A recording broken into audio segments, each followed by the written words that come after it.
Pengertian dari denormalisasi. Sebelum membahas lebih jauh tentang denormalisasi, kita harus mengetahui terlebih dahulu apa itu pengertian dari denormalisasi data. Denormalisasi data adalah strategi yang digunakan dalam manajemen basis data, di mana yang berlebihan ditambahkan atau dikelompokkan untuk meningkatkan kinerja pembacaan. Pendekatan ini kontras dengan normalisasi, di mana setiap bagian data hanya ada sekali. Denormalisasi sangat berguna di gudang data besar dengan volume signifikan dan koneksi bersamaan karena dapat mengoptimalkan efisiensi query dan menyederhanakan struktur data.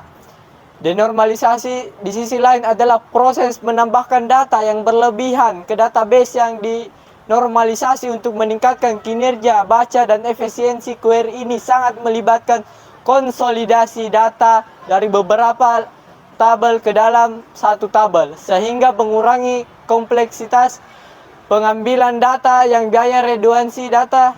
Denormalisasi umumnya digunakan di gudang data besar di mana kinerja query sangat penting.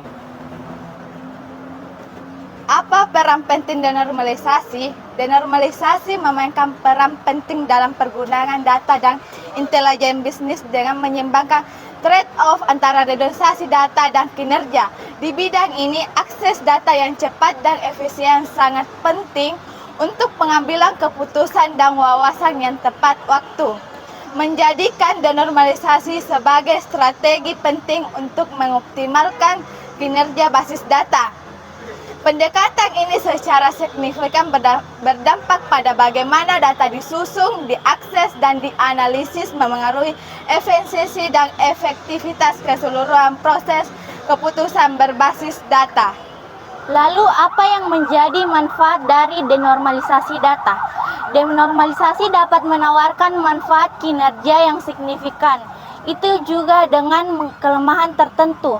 Kelemahan ini terutama berkisar pada tantangan manajemen data, seperti peningkatan redundansi dan kompleksitas dalam menjaga integritas data.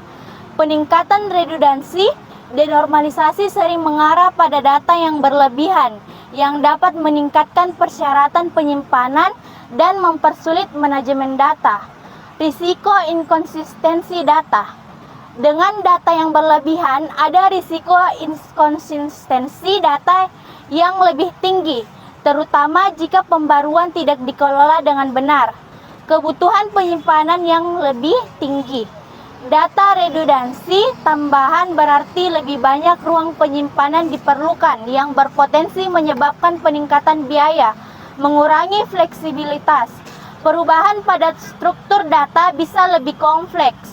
Dalam basis data yang didenormalisasi, mengurangi kemampuan beradaptasinya dengan persyaratan baru.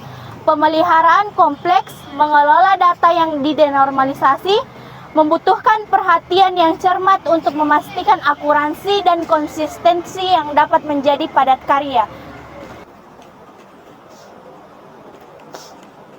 Lantas, apa teknik dari denormalisasi? Teknik denormalisasi ada beberapa teknik untuk menormalisasi beberapa database. Berikut meliputi satu pandangan yang terwujud. Tampilan terwujud adalah hasil query yang dihitung sebelumnya dan disimpan di dalam beberapa tabel terpisah. 2. Partisi, melibatkan pembagian tabel menjadi bagian-bagian yang lebih kecil dan lebih mudah dikelola berdasar kriteria tertentu seperti tanggal atau lokasi geografis. 3. Menambahkan kolom. Menambahkan kolom berlebihan ke tabel dapat menghilangkan kebutuhan akan penggabungan dan meningkatkan kinerja query. 4. Kekelompokan.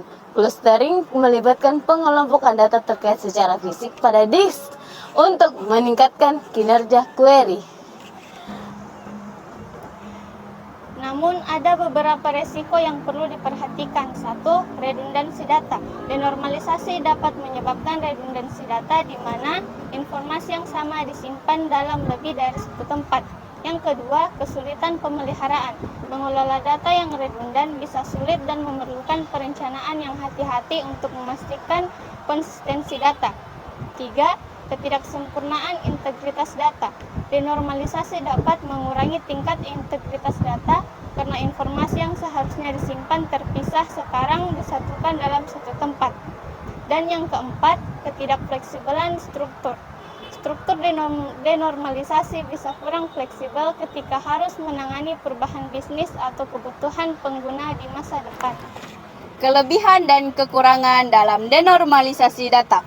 Kelebihan, peningkatan kinerja denormalisasi dapat menghasilkan peningkatan yang signifikan dalam kinerja query database. Basis data dapat dengan cepat memproses operasi baca dengan mengurangi jumlah gabungan tabel yang diperlukan untuk mengambil data. Dan terdapat kelemahan yakni fleksibilitas yang berkurang. Denormalisasi dapat mempersulit perubahan skema database di masa yang mendatang karena data diduplikasi di beberapa tabel. Menggunakan satu bidang mungkin memerlukan pembaruan beberapa tabel. Contoh denormalisasi, mari kita lihat. Contoh denormalisasi pada sistem perpustakaan, misalkan ada dua tabel terpisah dalam database perpustakaan, yaitu buku dan peminjaman tabel buku. Tabel peminjaman. Untuk mempercepat pencarian informasi, peminjaman buku, kita bisa melakukan denormalisasi dengan menggabungkan kedua tabel ini menjadi satu tabel. Tabel hasil denormalisasi. Dalam contoh ini, kita menggabungkan informasi dari tabel buku dan peminjaman ke tabel satu. Tabel untuk mempermudah pencarian data peminjaman buku. Meskipun ini dapat meningkatkan performa, pencarian ini juga dapat menghasilkan redundansi data jika oleh lebih dari satu orang.